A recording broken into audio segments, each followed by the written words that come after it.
कर दिया शुरू। नमस्कार, आज के सेशन में आप सभी का हार्दिक स्वागत है। आज हम बहुत ही महत्वपूर्ण कॉन्सेप्ट के बारे में आपसे डिस्कस करने वाले हैं। कल मैंने आपको जो कॉन्सेप्ट समझाया उसमें अक्षांशीय विभाजन यानी अक्षांशीय जो विस्तार है आपका, उसके बारे में आपने पिछली क्लास में पढ़ लिया था। लास्ट हमारा जो डिस्कशन चल रहा था उसमें आपने अक्षांशीय विस्तार के बारे में समझा था, ठीक है। अक्षांशीय विस्तार के बारे में आपने समझा था पिछले कॉन्सेप्ट में, और मैंने आपको इसके बारे में बताया था। अब हम लेने वाले हैं देशांतरीय विस्तार। तो इसके बारे में भी मैंने आपको पिछली क्लास में समझा दिया था। जो भी आपका कॉन्सेप्ट था वो हम पिछली क्लास में बात कर चुके थे, ठीक है। इसके अलावा पिछली क्लास में मैंने आपको IST के बारे में बताया और GMT के बारे में बताया। IST और GMT मतलब GMT विश्व के समय का निर्धारण करती है और भारत के समय का निर्धारण IST करती है। तो इसके बारे में भी आपने पूरा कॉन्सेप्ट देख लिया। अब हम आगे चलते हैं और आपके अंतरराष्ट्रीय सीमा के बारे में मैं आपको समझा रहा हूं। इंटरनेशनल जो बॉर्डर है, अगर आप इंडिया को नोटिस करके देखोगे तो यहां से आपका इंटरनेशनल बॉर्डर स्टार्ट होता है। ये आपका इंटरनेशनल बॉर्डर है और इंटरनेशनल बॉर्डर यहां से आपका स्थलीय सीमा स्टार्ट होती है, जिसे अंतरराष्ट्रीय स्थलीय सीमा कहते हैं। ये बॉर्डर इस प्रकार से, और ये आपका यहां से गुजरता हुआ इस प्रकार से ये फैला हुआ है। अब इसमें समझने वाली बात क्या है,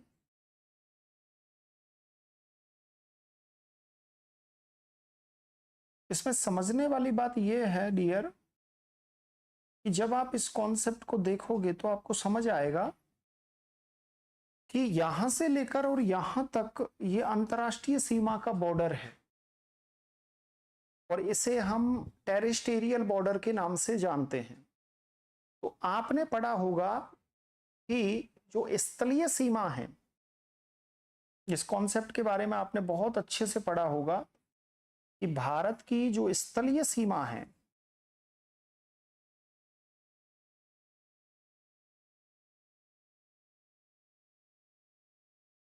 15,106 किलोमीटर है। काफी बुक्स के अंदर ये 15,200 किलोमीटर मिलेगी आपको। इसमें जलीय सीमा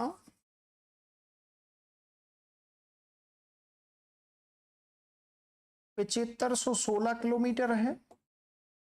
लेकिन अभी जो मैं आपको समझाने वाला हूं वो केवल इसके बारे में हम बात कर रहे हैं।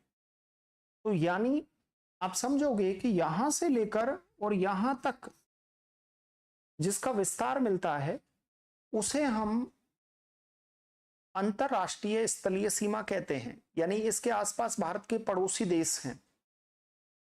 अब यहां से आप शुरुआत करोगे तो यहां पर आपको पाकिस्तान मिलेगा, और पाकिस्तान की सीमा है 3323 किलोमीटर। और यहां पर पाकिस्तान के साथ जो सीमा बना रहा है वो गुजरात है, राजस्थान है, इसके अलावा आपका पंजाब है, और पंजाब के अलावा आपके 2 यूटी हैं, जम्मू कश्मीर और लद्दाख। तो आपके दिमाग में एक चीज क्लियर हुई होगी कि गुजरात, राजस्थान और पंजाब ये तीनों तो राज्य हैं जो पाकिस्तान के साथ सीमा बना रहे हैं, और 2 आपके जम्मू कश्मीर और लद्दाख ये यूटी हैं। ये भी क्लियर हो गया। 3323 किलोमीटर इसके बॉर्डर की लेंथ है। इधर आप देखोगे तो वास्तविक रूप में क्या है कि यहां पर जो बॉर्डर है ये पीओके से लगता है, तो इधर ये पीओके वाला क्षेत्र है, और यहां पर अफगानिस्तान अफगानिस्तान बॉर्डर बनाता है और अफगानिस्तान के जो बॉर्डर की लंबाई है वो पीओके से लगती है 106 किलोमीटर की। ये आपने बहुत बार इसके बारे में स्टडी किया होगा कि अफगानिस्तान का जो बॉर्डर है वो 106 किलोमीटर का है। इसके अलावा यहां पर ये चाइना है, चीन, और जो चीन का बॉर्डर है वो चीन का बॉर्डर ये पूरा, और इसमें यहां पर ये नेपाल है। तो पहले नेपाल के बारे में समझ लो भाई। नेपाल को यदि आप देखोगे तो ये यूके नेपाल से यानी उत्तराखंड, ये यूपी नेपाल से बना रहा है, और ये बिहार नेपाल से सीमा बनाता है, और इसके अलावा ये पश्चिमी बंगाल, ये पश्चिमी बंगाल भी किससे बना रहा है? नेपाल से बना रहा है, पश्चिमी बंगाल। और यहां पर ये सिक्किम। अब सिक्किम देखो, यहां पे दो चीजें आपको समझना है।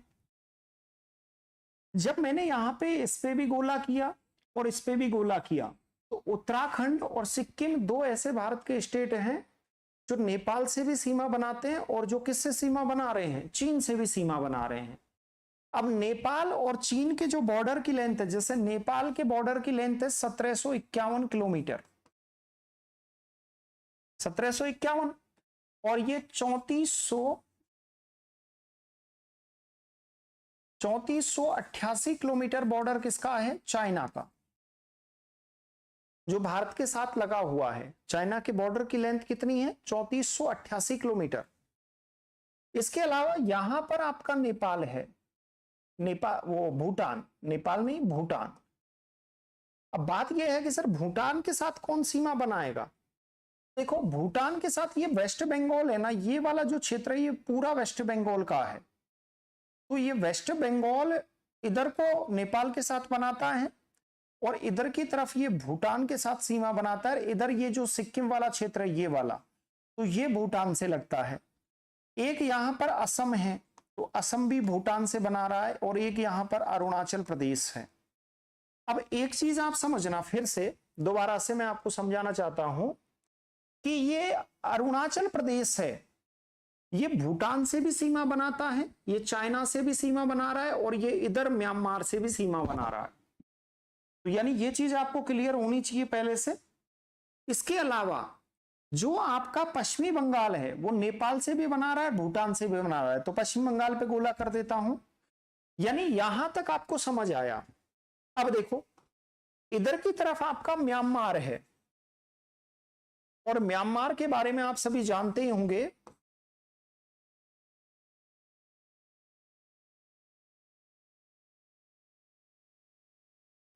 1643 किलोमीटर म्यांमार और 699 भूटान। अब देखो एक चीज समझना कि चाइना जो सीमा बना रहा है, चाइना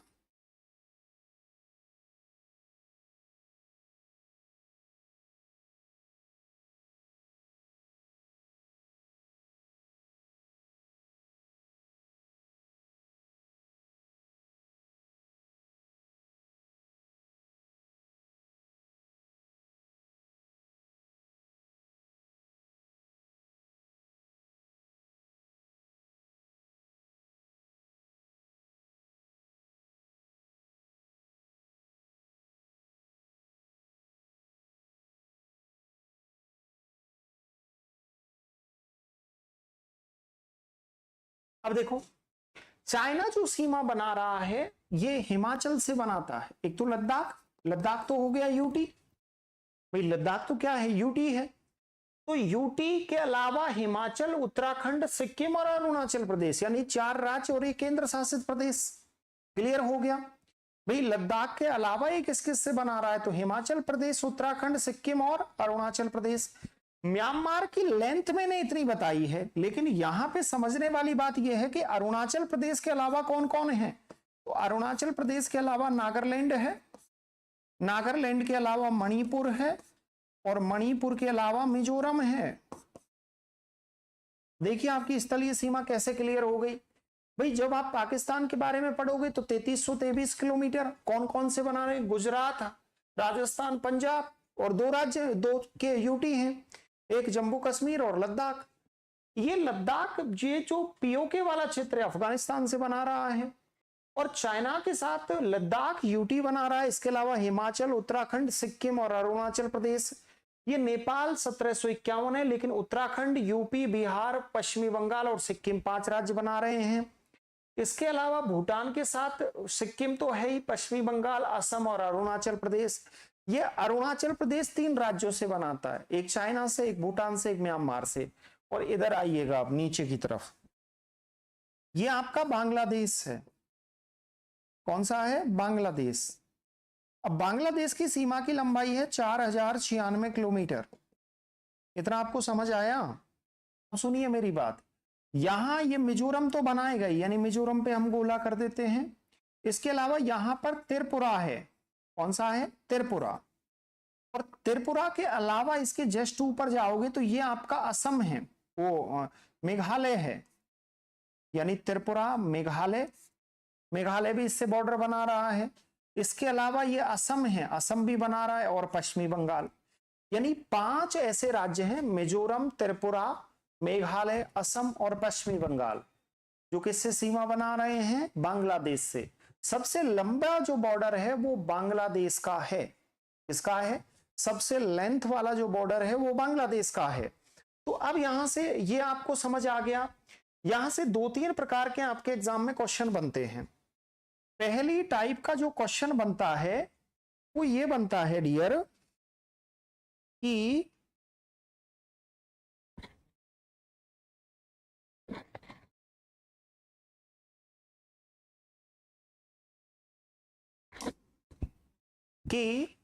अब आप देखना, इसको समझना कि यहां पर जो आपकी अंतरराष्ट्रीय सीमा है, इसके बारे में कह रहा हूं, अंतरराष्ट्रीय सीमा। तो ये जो अंतरराष्ट्रीय सीमा है,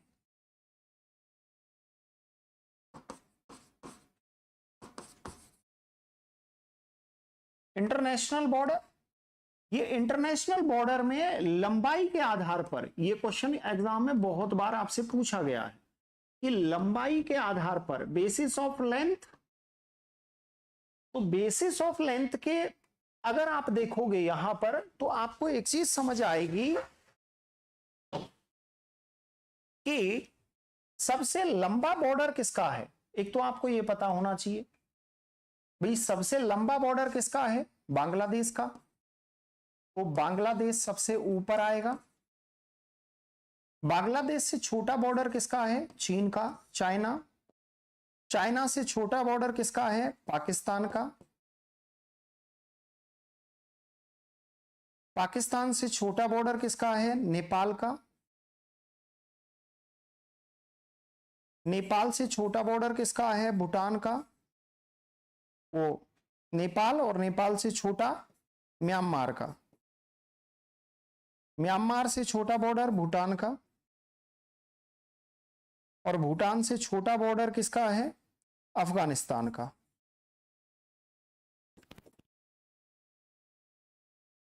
अब एक चीज आपको क्लियर हुई होगी कि सर सबसे लंबा बॉर्डर 4096 किलोमीटर किसका है?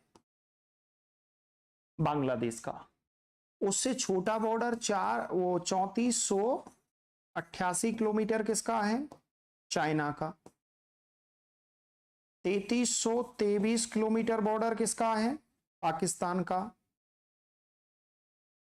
नेपाल का कितना होगा?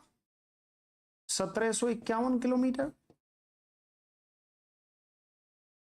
म्यांमार का 1643 किलोमीटर।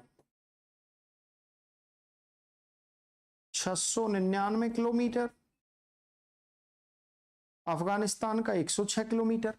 अब इतना आपको समझ आया, तो अब ये चीज समझ लीजिए, सबसे लंबा बॉर्डर, सबसे लंबी सीमा कौन बनाता है? अभी तक एग्जाम में ये पूछा गया है। इससे आगे पूछा जाएगा कि सेकंड सबसे लंबी सीमा, तो क्या करोगे? चाइना। ठीक है। अगर सबसे छोटी सीमा पूछे,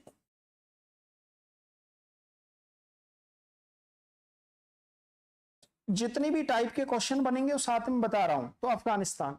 लेकिन यहां से पूछेगा कि सेकंड सबसे छोटी कौन सी है,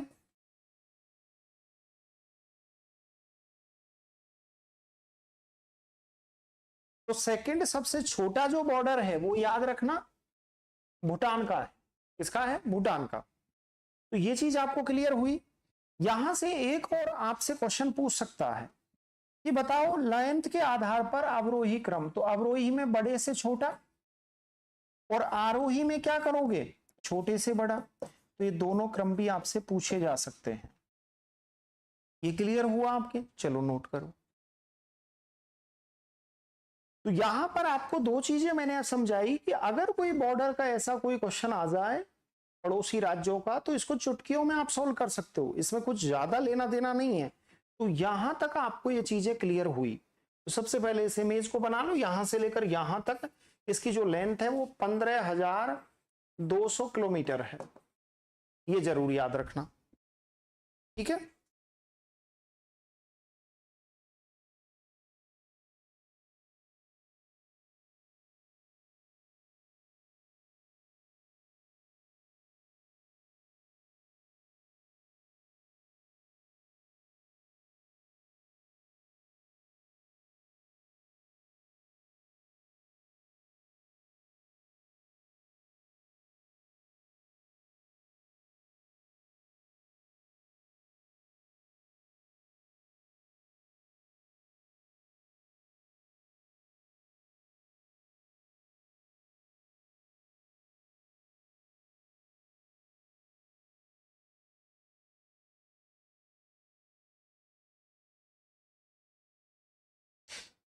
अब यहां से आपसे क्वेश्चन पूछा जाएगा कि भाई ये बताओ हमें, दो तीन आपसे क्वेश्चन पूछे जाएंगे कि अगर इंडिया और अगर हम अफगानिस्तान की बात करते तो इन दोनों के बीच में जो सीमा है उसका नाम क्या है? तो उसे हम कहते हैं डुरंड रेखा। इसको डिसाइड करने वाले अंग्रेज थे और अंग्रेज एक अधिकारी था जिसका नाम था सर डुरंड, और इस अधिकारी ने 1896 में इस सीमा का 1896 में निर्धारण किया था। तो भाई आज से ये बॉर्डर डुरंड के नाम से कहलाएगा, तब से हम इसे डुरंड बॉर्डर कहते हैं। दूसरा बॉर्डर है इंडिया प्लस चीन के मध्य, जिसे हम मैकमोहन रेखा के नाम से जानते हैं, मैकमोहन सीमा कहते हैं। इसका भी निर्धारण अंग्रेजों ने ही किया था।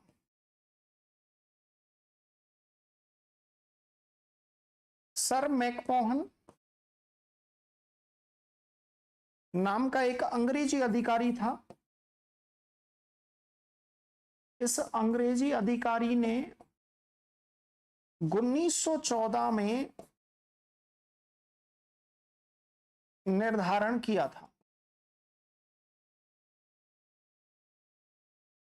इसके अलावा इंडिया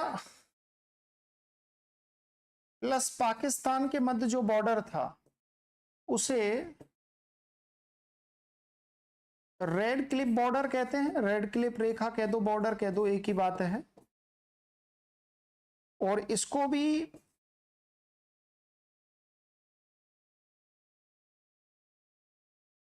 अंग्रेजी अधिकारी था जिसका नाम था सर सिरिल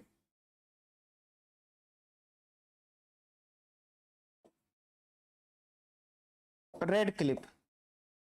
ये सर सिरिल नाम का जो रेड क्लिप नाम का अंग्रेजी अधिकारी था, इसने इसका जो निर्धारण है, ये याद रखना, इसका जो निर्धारण है वो 17 अगस्त को किया था, 1947 को। तो ये तीन बॉर्डरों के बारे में, ये वेरी मोस्ट लाइन है, ये भी वेरी मोस्ट है, और ये भी भैया वेरी मोस्ट है। एग्जाम में आपसे पूछी जाती है, तीनों की तीनों लाइन उठ के आपके एग्जाम में आ जाती हैं। तो ये विशेषकर आप इन लाइनों के बारे में जरूर याद रखें, कुछ याद रहे या ना रहे, लेकिन ये तो आपके दिमाग में रहना ही चाहिए।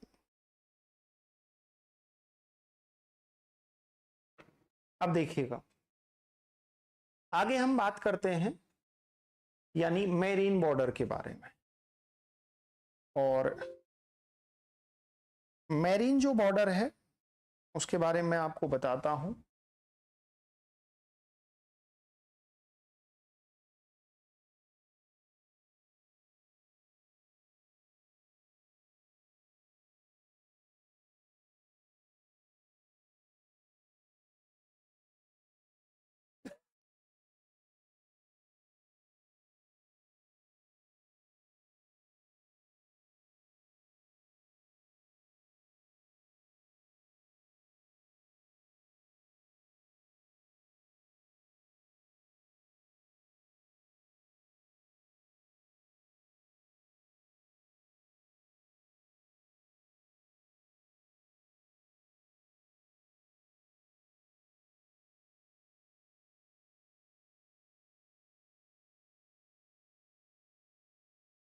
देखो ये आपको पता है कि यहां से लेकर और यहां से लेकर और यहां तक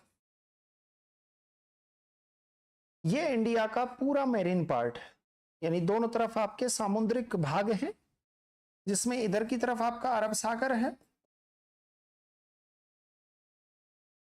और इधर की तरफ आपके बंगाल की खाड़ी है, बे ऑफ बंगाल। अब इससे आपको एक चीज समझ आएगी कि जो बंगाल की खाड़ी है,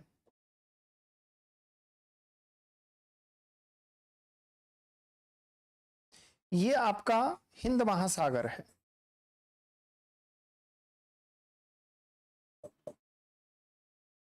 ठीक है, अब देखिएगा और समझने का प्रयास करिएगा कि हिंद महासागर की, यानी भारत के दक्षिण में हिंद महासागर स्थित है, ये बात राइट है। और इसका ही एक पार्ट है जो पश्चिम में है, अरब सागर, और इसी का ही एक पार्ट है जो पूर्व में है, बंगाल की खाड़ी। ये आपको समझ आया होगा। भारत की तटीय सीमा का विभाजन, जो भारत की तटीय रेखा है, इसमें तटीय राज्य, केंद्र शासित प्रदेश और द्वीप समूह हैं। ठीक है, तो टोटली 9 राज्य हैं, 4 केंद्र शासित प्रदेश हैं और 2 द्वीप समूह हैं। ठीक है, अब यहां पर ये पूरी क्षेत्र को कवर करती है, जिसमें 9 राज्य कौन कौन से हैं? तो 9 राज्य में आपका गुजरात है, महाराष्ट्र है, गोवा है, कर्नाटक है, तमिलनाडु है, केरल है। इसके अलावा यहां पर ये केरल लिख लो आप, इसको काट के,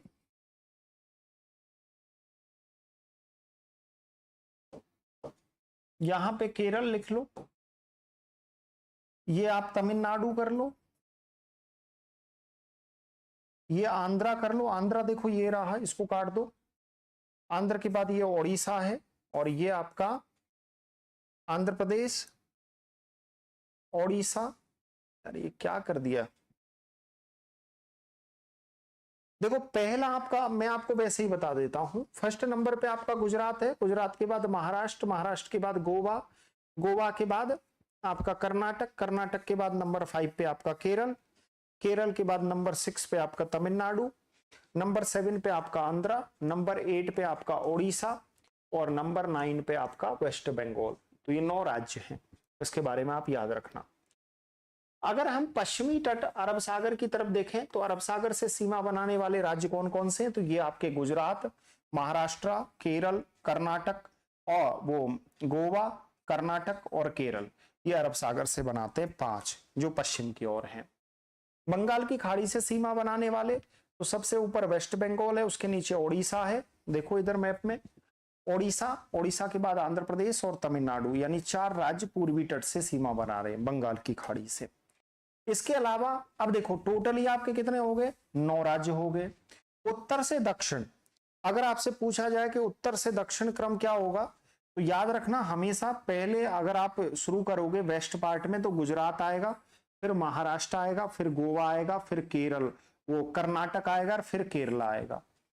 अगर ईस्ट की पूछे तो पहले वेस्ट बंगाल, फिर ओडिशा, फिर आंध्र प्रदेश और फिर तमिलनाडु आपसे पूछा जा सकता है। केंद्र शासित प्रदेश कौन कौन से हैं? तो केंद्र शासित प्रदेश में यहां पर आपका दमन दीप और दादर नागर की हवेली है, यहां पर आपका लक्षद्वीप है, यहां पर आपका पांडिचेरी, पुदुचेरी है, और इसके अलावा नंबर 1 यहां पर आपका अंडमान निकोबार, ये देखो ना, ये आपका अंडमान निकोबार है, ठीक है। द्वीप समूह लक्षद्वीप, अब देखो लक्षद्वीप के बारे में यह है कि टोटली इसमें कुल कितने आइसलैंड हैं, 36 हैं, और भारत के पश्चिम में स्थित है लक्षद्वीप। लक्षद्वीप के अलावा आपके इधर की तरफ अंडमान निकोबार है जिसमें 572 द्वीप हैं, और ये पूरब की तरफ है। अब देखो यहां पर याद रखना कि ये थोड़ा आपका इसको कंपैरिजन करके बताया गया है कि अरब सागर में 36 है, बंगाल की खाड़ी में 572 है। इस प्रकार अंडमान निकोबार में बहुत बड़ा है द्वीपों के आधार पे। तटीय सीमा की लंबाई मुख्य भूमि की 6100 किलोमीटर और कुल जो सीमा है 7516 किलोमीटर। मुख्य भूमि की 6100 और द्वीप समूह सहित जो है वो 7516 किलोमीटर है। लेकिन अभी आपका डेटा बदल चुका है। अब डेटा कितना हो गया, टोटली 11,098 किलोमीटर। ये आप जब साइट पे जाओगे तब आपको यहां पर ये डेटा मिलेगा। जो लेटेस्ट डेटा है वो कितना है, 11,098 किलोमीटर है कोस्टल बाउंड्री का, ठीक है। नया डेटा, तो ये नया डेटा आ चुका है और अब कितनी हो गई है, 11,098 किलोमीटर, लगभग इतने परसेंट की इसमें प्लस हुई है। और ये टोटली जो सीमा है वो 11,098 किलोमीटर हो गई है। 53 वर्षों के बाद इस सीमा में 47.60% की वृद्धि हुई है। पहले इतनी थी, अब इतनी हो गई। नया डेटा ये आ चुका है, ठीक है। अब देखो यहां पर समझना, 3 राज्यों की तटीय सीमा में विस्तार हुआ है। कौन कौन से राज्य हैं, वेस्ट बंगाल की, गुजरात की और गोवा की। पहले से लंबी हो गई है इन राज्यों की सीमा। और तटीय सीमा में सिकुड़न, तो पुदुचेरी केंद्र शासित प्रदेश की तटीय सीमा का विस्तार नहीं हुआ है, बल्कि 10% सिकुड़ गई है। यह एकमात्र ऐसा क्षेत्र है जहां स्पष्ट रूप से सिकुड़न दर्ज की गई है। विस्तार और सिकुड़न, विस्तार गुजरात, वेस्ट बंगाल और गोवा की सीमा में हुआ है और सिकुड़न पुदुचेरी की सीमा में हुआ है। सबसे छोटी तटीय सीमा तो गोवा की है, यह आपको जरूर याद रखना। भले ही नए डेटा में इसका विस्तार हुआ है, फिर भी सबसे छोटी जो तटीय सीमा है वो राज्य कौन सा है, ये आपका गोवा है। सबसे लंबी तटीय सीमा पुराने डेटा के अनुसार गुजरात है, 1214 किलोमीटर पुराने डेटा के अनुसार। उससे छोटी आंध्र प्रदेश की है, उससे छोटी तमिलनाडु की है, उससे छोटी महाराष्ट्र की है। पुराने डेटा में गुजरात पहले स्थान पर है, याद रखना, और पहले के अनुसार पहले स्थान पर गुजरात है। सबसे लंबी तटीय सीमा नए डेटा के अनुसार गुजरात की अब 2340 किलोमीटर हो गई है। सेकंड नंबर पे अब तमिलनाडु आ गया है, पहले आंध्र प्रदेश था और अब थर्ड नंबर पे आंध्र प्रदेश। देखिएगा, दूसरे नंबर पहले आंध्र प्रदेश था, फिर तमिलनाडु था। अब इसमें ये डेटा चेंज हुआ है। अब दूसरे नंबर पे आपका कौन सा आ चुका है, तमिलनाडु, और उसके बाद आंध्र प्रदेश। नए डेटा में गुजरात की 1214 किलोमीटर से 2340 किलोमीटर यानी दुगनी सीमा हो गई है। ये डेटा आपको विशेषकर याद रखना है क्योंकि यहां से आपके एग्जाम में क्वेश्चन पूछा जा सकता है। मेरी बात को आप समझे? तो ये डेटा आपको विशेषकर याद रखना है कि कौन से कितनी सीमा कितनी नहीं है, इस डेटा का कंपैरिजन क्या है और डेटा की महत्वता क्या है, ये जरूर आपको याद रखना है। अब देखो कुछ फैक्ट्स और हैं, जैसे आपसे एग्जाम में पूछा जा सकता है कि भाई एनसीआर क्या है, एनसीआर क्या है। इसके अलावा चिकन नेक क्या है, chicken neck, buffer state, buffer state क्या है। ये कुछ ऐसे आपके कॉन्सेप्ट हैं जो आपसे एग्जाम में पूछे जाते हैं। एनसीआर जिसे नेशनल कैपिटल रीजन कहते हैं, एनसीआर को अंतरराष्ट्रीय वो नेशनल यानी राष्ट्रीय राजधानी क्षेत्र। अब देखो जब हमने दिल्ली को राजधानी बनाया था तब दिल्ली की इतनी महत्वता नहीं थी, उस समय पॉपुलेशन भी कम थी। धीरे धीरे पॉपुलेशन बढ़ी तो हमने दिल्ली का विस्तार किया क्योंकि लगातार जनसंख्या का विस्तार होता रहा, तो दिल्ली का वास्तविक क्षेत्र तो बहुत छोटा था। तो हमने आसपास के जो राज्य थे उनके कुछ क्षेत्रों को एनसीआर में हमने यानी डेवलपमेंट करने के लिए उनको एनसीआर में घोषित कर दिया। इनमें से 3 राज्य हैं जिनका क्षेत्र दिल्ली में आता है। एक आपका हरियाणा है, एक आपका उत्तर प्रदेश यूपी है, और एक आपका राजस्थान है। एनसीआर में ये तीनों राज्य आते हैं, जिसमें हरियाणा का सबसे ज्यादा भाग आता है। यानी सबसे ज्यादा जो भाग है एनसीआर में वो किसका है? हरियाणा का। और सबसे कम जो भाग है, सबसे कम जो भाग है वो किसका है? राजस्थान का है। यानी राजस्थान के 2 ही डिस्ट्रिक्ट आते हैं एनसीआर में, एक भरतपुर और एक आपका अलवर। ये एनसीआर में कुछ क्षेत्रों को एनसीआर घोषित कर रखा है, यानी एनसीआर राष्ट्रीय राजधानी क्षेत्र के अंतर्गत इनको ले रखा है। इनका डेवलपमेंट, इन पर जितने भी जो अर्बनाइजेशन के जो रूल हैं वो सब एनसीआर से घोषित किए जाते हैं। एनसीआर के नियमों की यहाँ पर पालना की जाती है।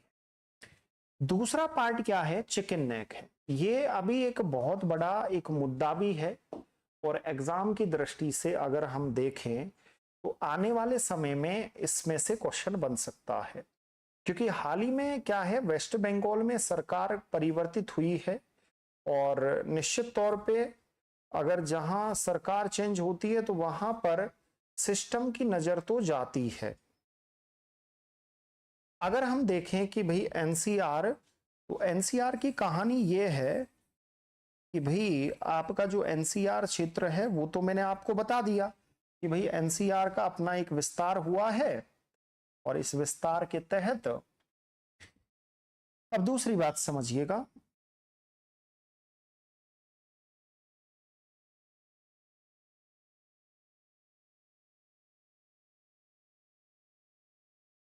ये जो क्षेत्र है ये बताया जाता है कि अगर इस टुकड़े पर, मेरी बात को ध्यान से सुनना, ये जो हमारा टुकड़ा है, ये जो गर्दन है, ये हमारी जो गर्दन है, इसको हम कहते हैं चिकन नेक।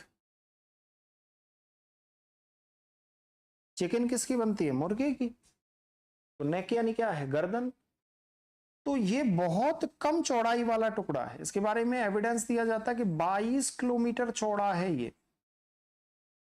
अगर सपोज करो पश्चिमी बंगाल या चाइना की कोई रणनीति ऐसी बन जाए, या किसी भी देश की, और ये टुकड़ा भारत से चला जाए, तो पूर्व उत्तर भारत से मुख्य स्थलीय भूमि से कनेक्ट नहीं हो सकता। और हमेशा सांप्रदायिकता या दंगे जो भड़काए जाते हैं पूर्व उत्तर भारत में, इसका उद्देश्य यह है कि एक हिस्सा कैसे भी टूट जाए।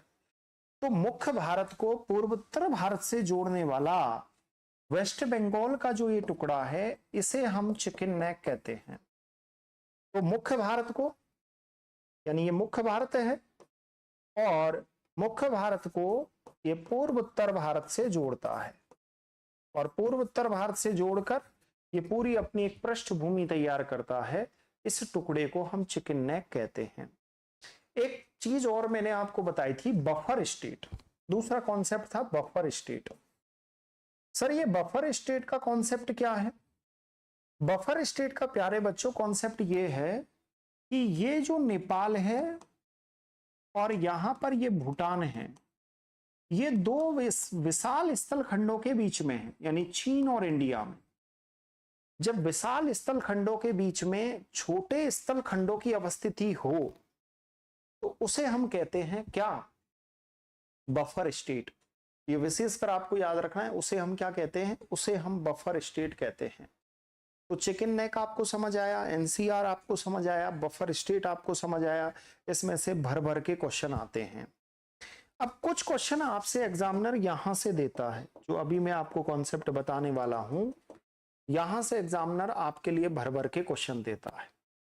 आपसे पूछता है कि भारत के कितने राज्य हैं जो 3 देशों के साथ सीमा बनाते हैं। तो एक तो आपका पश्चिमी बंगाल, जो वेस्ट बंगाल है, याद रखना, ये डेटा आपको याद रखना है। वेस्ट बंगाल, ये वेस्ट बंगाल ऐसा राज्य है जो 3 देशों के साथ सीमा बना रहा है। ये बांग्लादेश के साथ भी सीमा बनाता है, लिख लेना, नोट कर लेना। इसके अलावा बांग्लादेश के अलावा ये नेपाल के साथ भी सीमा बनाता है, ये भूटान के साथ भी सीमा बनाता है। एक और है आपका जिसका नाम है सिक्किम। तो आप देखो सिक्किम के बारे में भी आपको समझना है। सिक्किम नेपाल के साथ सीमा बना रहा है, चीन के साथ सीमा बना रहा है और भूटान के साथ सीमा बना रहा है। देख लो मैप में, देखो ध्यान से तो समझ आएगा। तो 1 नंबर पे वेस्ट बंगाल, 2 नंबर पे सिक्किम, 3 नंबर पे कौन सा होगा? अरुणाचल प्रदेश। तो अरुणाचल प्रदेश भी 3 के साथ बना रहा है, चीन के साथ बना रहा है, भूटान के साथ बना रहा है और म्यांमार के साथ सीमा बना रहा है। I am right? तो 3 ऐसे राज्य हैं जो कितने के साथ सीमा बना रहे हैं? 3 देशों के साथ, 3 देशों के साथ सीमा बना रहे हैं। अगर अरुणाचल प्रदेश के बारे में आपसे पूछा जाए तो चाइना, भूटान और म्यांमार। सिक्किम के बारे में पूछा जाए तो चाइना, नेपाल, भूटान। बांग्लादेश के बारे में पूछा जाए तो भूटान, नेपाल, बांग्लादेश। पश्चिमी बंगाल के बारे में। अब ऐसे कितने स्टेट है जो 2 राज्यों के साथ?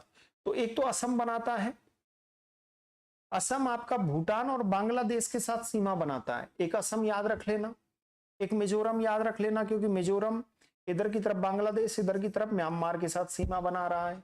एक आपका उत्तराखंड याद रख लेना, उत्तराखंड भी चीन और नेपाल के साथ बना रहा है। एक लद्दाख, ये केंद्र शासित प्रदेश है, ये यूटी है। क्या है? यूटी है। सबसे ज्यादा राज्यों के साथ सीमा बनाने वाला राज्य कौन सा है? तो यूपी।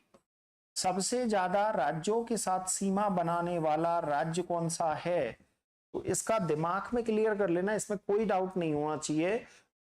वो आपका directly cut to cut answer है, यूपी है। क्योंकि इसमें कोई आपको सोचना, विचार करने की कोई आवश्यकता नहीं है। एक क्वेश्चन और आपसे पूछा जा सकता है कि सबसे कम राज्यों के साथ सीमा बनाने वाला, अभी देखो मैंने मैप आपको बताया था, सबसे कम राज्यों के साथ सीमा बनाने वाला। इस मैप को देखना मेरे प्यारे बच्चों, फिर आपको समझ आएगा। जब इस मैप को आप नोटिस करोगे, बहुत बारीकी से जब आप देखोगे, तब आपको ये मैप समझ आएगा कि सबसे कम राज्यों के साथ सीमा कौन बनाता है। मैप को देखो, क्या सिक्किम बना रहा है? क्या गोवा बना रहा है? तो इसका राइट जो आंसर है वो सिक्किम आएगा, क्योंकि सिक्किम केवल वेस्ट बंगाल के साथ बना था। गोवा कर्नाटक और महाराष्ट्र के साथ बना रहा है, तो गोवा 2 के साथ बना रहा है और सिक्किम केवल एक के साथ बना रहा है। उसका नाम है वेस्ट बंगाल, यानी वेस्ट बंगाल के साथ वो बॉर्डर साझा करता है। ठीक है, तो ये आपका कॉन्सेप्ट क्लियर हुआ होगा। तो आज जो मैंने आपको समझाया, एक एक आपके दिमाग में जितने भी जो कॉन्सेप्ट चल रहे थे, उसके बारे में मैंने बहुत कम समय में आपका कॉन्सेप्ट क्लियर कर दिया होगा।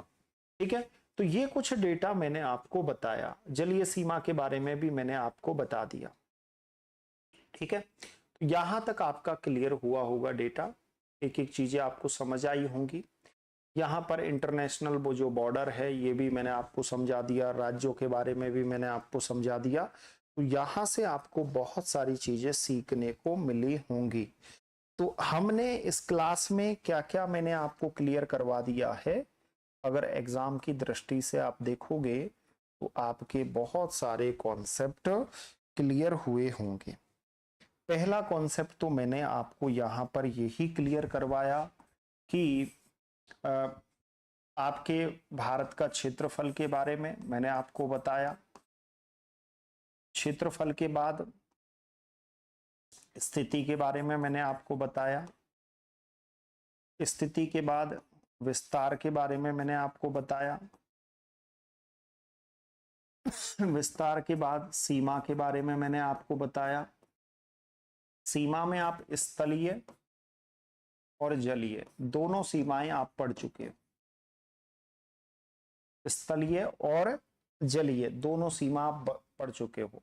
और इसके अलावा अन्य के बारे में मैंने आपको बताया, अन्य जो विविध है उसके बारे में मैंने आपको बताया। तो आज की क्लास में ये टॉपिक आपका हुआ कंप्लीट।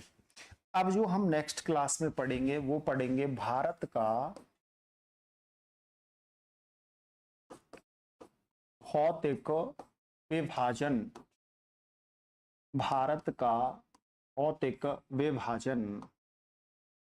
भौतिक विभाजन एग्जाम की दृष्टि से, और अगर ऑल ओवर आप जितनी भी एग्जाम होती हैं उनको आप जब देखोगे तो उसके आधार पे आप सीख पाओगे कि भौतिक विभाजन में आपको क्या क्या चीजें कंप्लीट करनी है।